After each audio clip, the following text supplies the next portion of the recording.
Hey guys, what is going on? This is Wrestlelamia, back with another episode. Join us now as Wrestlelamia looks at the 4th March edition of Raw, along with the wildest wrestling news stories and rumors you need to know, including Vince sells more TKO stock, big name entering 2024 WWE Hall of Fame class, why didn't WWE offer its Sting footage to AEW, and more. As always, Wrestlelamia won't recap the show, but look at the good, the bad, and the downright ugly. The good. Dirty Dom works smart. On paper, Gunther vs. Dominic Mysterio should have been a squash. However, Dirty Dominic lived up to his nickname, relying on his cheating tactics and his quickness to deliver hit-and-run attacks, targeting the ring general's hand after he accidentally chopped the ring post. Although Dominic lost, he worked his style of match, testing Gunther more than the Intercontinental Champion or fans expected. Bloodline strikes again. The Bloodline proved once again that you can't beat the numbers game, or can you? That's the tantalizing scenario WWE is developing with its top babyfaces, including Cody Rhodes and now Jey Uso.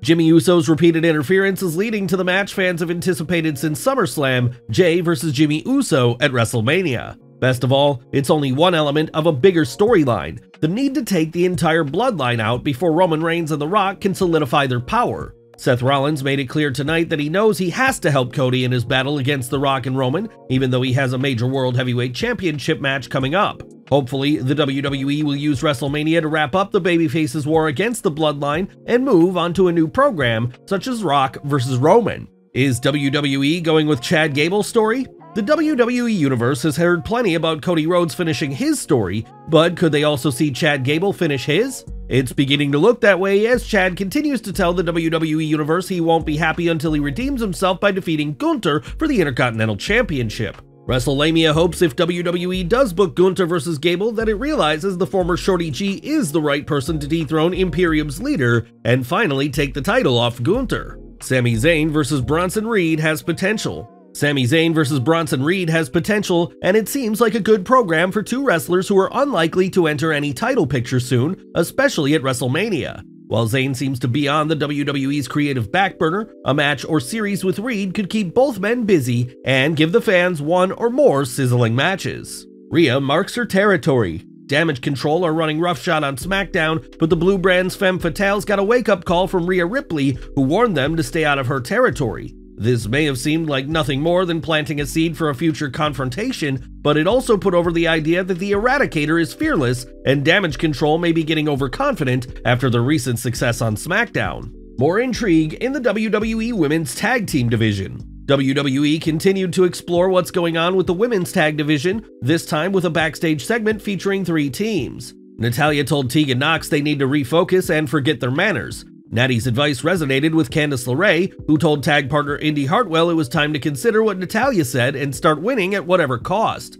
This didn't sit well with Hartwell, and when Maxine Dupree tried to cheer Candice up, she dismissed the rookie, telling her she couldn't lace her boots. This was superb storytelling as WWE used a brief segment to develop a new direction for at least 2 teams, as well as to tease a possible split. As fans have astutely observed, one of the biggest reasons the Attitude Era was so successful was its focus on everyone from mid-card talent to main eventers. This segment reflected this approach and will hopefully continue. Drew apologizes to Jey Uso. Drew McIntyre showed once again that he's the bigger man, this time apologizing to Jey Uso when Drew said Jey should have apologized to him. McIntyre told Jey he was sorry for the beating he was going to deliver. McIntyre also called out Seth Rollins as an attention junkie, criticizing him for hopping on whatever is trending, whether it was Cody Rhodes' return, CM Punk's surprise appearance, or the Bloodline feud. Drew continues to make the case why he should be the face of Raw, both with his dynamic promos and his fantastic ring work. The bad.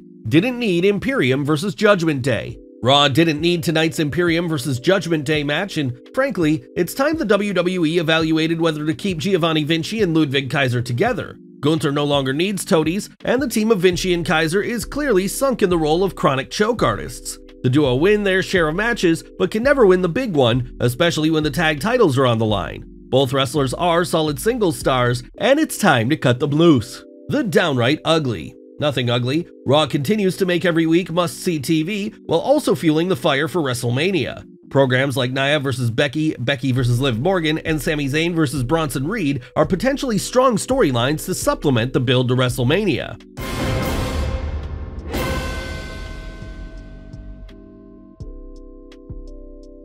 Vince McMahon sells large quantity of TKO stock. Topping today's news is a report that Vince McMahon has sold a large quantity of TKO stock. McMahon, who recently resigned from the company following news that former WWE employee Janelle Grant was suing him for sex trafficking, has been a sore subject for the company, even as it's enjoyed success such as its streaming deal with Netflix. You may recall there was a question during TKO's recent quarterly earnings report shareholder call whether TKO might buy stock from McMahon, especially since he held a significant, although not a controlling, interest. Now, Brandon Thurston is reporting, new filing. Vince McMahon sells 5,350,000 TKO shares, a value of $412 million. After the transaction, he has about 15 million shares, or about 9% of all TKO stock. Thurston clarified that the stock has not been sold yet. To clarify, the filing from yesterday discloses Vince's intent to sell those shares. The sale will likely be finalized in the coming days. Thurston noted that this isn't the first time McMahon has sold his stock, or even the biggest sale. His stock sale in November was bigger, 8.4 million shares, which netted $642 million after fees. Nonetheless, this is big news, and now it waits to be seen whether McMahon will sell his remaining shares. Short of a miracle, it's unlikely he'll ever be allowed back in TKO given the allegations made against him, which remain unverified, and his past hush money scandal. Did WWE refuse AEW access to Sting footage? Now that Sting is retired from wrestling, fans are curious whether the WWE offered AEW access to the vast library it owns containing footage of the man called Sting. If you saw Revolution, you saw a beautiful tribute video to Sting that contained footage from Sting's time in AEW in Japan, but nothing from his time in Jim Crockett Promotions, WCW, or the WWE. However, according to a report from the Wrestling Observer Figure 4 Online, no one from AEW contacted WWE about accessing the footage. Assuming this is accurate, it's unclear why AEW didn't ask. AEW has graciously provided the WWE with access to its wrestlers for things such as the tributes to John Cena last year. WWE acknowledges Sting. Major props to WWE for acknowledging Sting's retirement and amazing career. Once upon a time, announcers couldn't mention another promotion, let alone honor a wrestler working outside the WWE. Not only did the Raw announce team mention the Stinger, they mentioned the promotion CMLL during commentary. Rhodes reveals all. The mystery has been revealed. Both Cody Rhodes and The Rock have revealed what Rock whispered to Cody on SmackDown the night Cody seemingly handed over his WrestleMania spot against Roman Reigns to the People's Champion. Cody confirmed that The Rock whispered that the fans wanted to see Rock vs. Roman at WrestleMania, not Cody vs. Roman. So what changed Cody's mind? The American Nightmare cleared things up with this, noting the fans demanded Cody vs. Roman, which led to him changing his mind. This reveal was the final piece in solving the puzzle of how and why things changed so drastically from SmackDown to the WrestleMania kickoff press conference, and an example of how to turn storyline chicken shit into chicken salad.